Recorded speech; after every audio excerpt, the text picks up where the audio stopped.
that it could speak, he suspected it might not be a cat at all. Thinking that, he walked into the kitchen.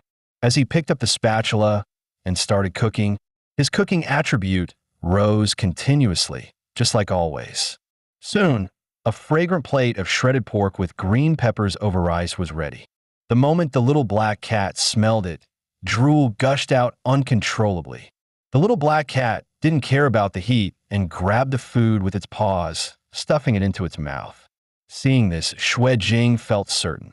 This cat was probably a human turned into a cat, and the cause of it all might be the iron ring attached to its tail. Before he could think further, the system notified him that the divinity extraction was complete. It then asked whether he wanted to activate a skill called Twin Life. After reading it, Xue Jing chose yes without hesitation. The next second, the system confirmed successful activation. It felt as though a droplet of water melted into the center of his palm. Checking the skill description, he saw that its passive effect granted him 2 lives. After death, he could freely choose a resurrection point within 7 days, with a 3-month cooldown. He thought, if the passive ability is already this broken, the active one must be insane.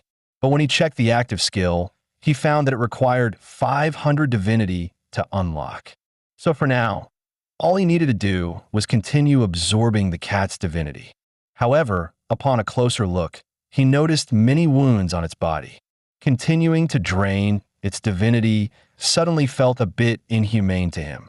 So he decided to think of another solution later. Still, he couldn't just leave the cat alone.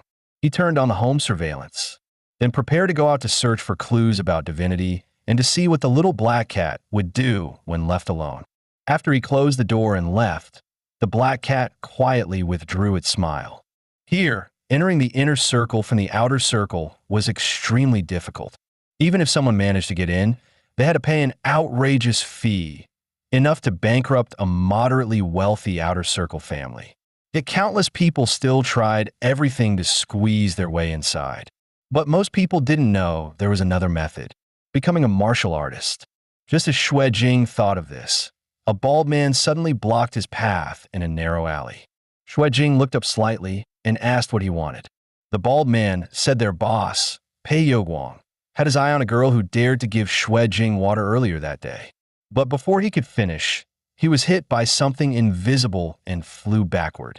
When he landed, no one around had seen what happened. The next moment, another lackey dropped to the ground.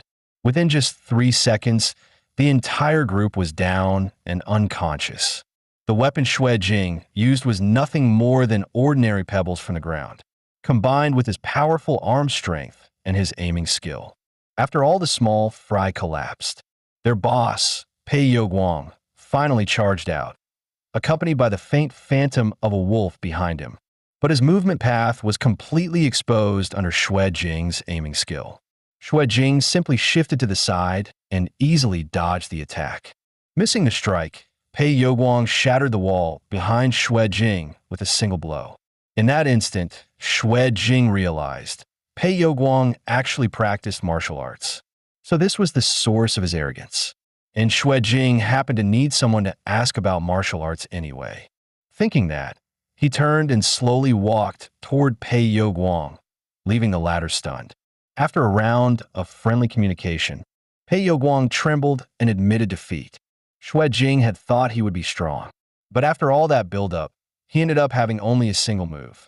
The aiming skill didn't just boost Xue Jing's dynamic vision, it greatly improved his punching accuracy.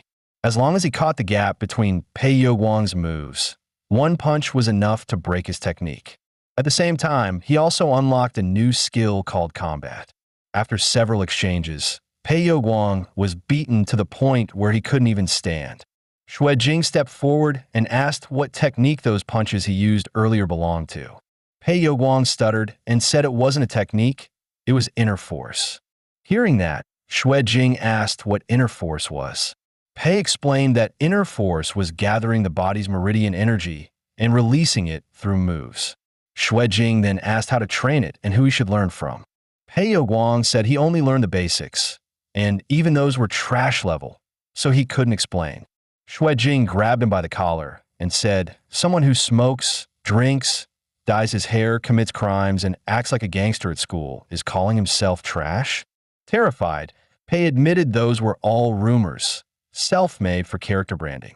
After he finished, Xue Jing rewarded him with a big, loud slap, the kind Pei loved so much.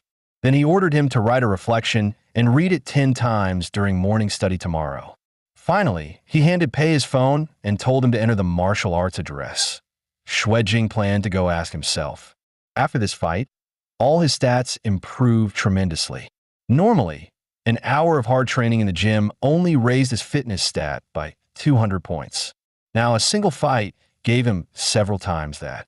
More importantly, he awakened a new skill, combat. Looked like he'd have to fight more often. Following the map, he arrived at a place called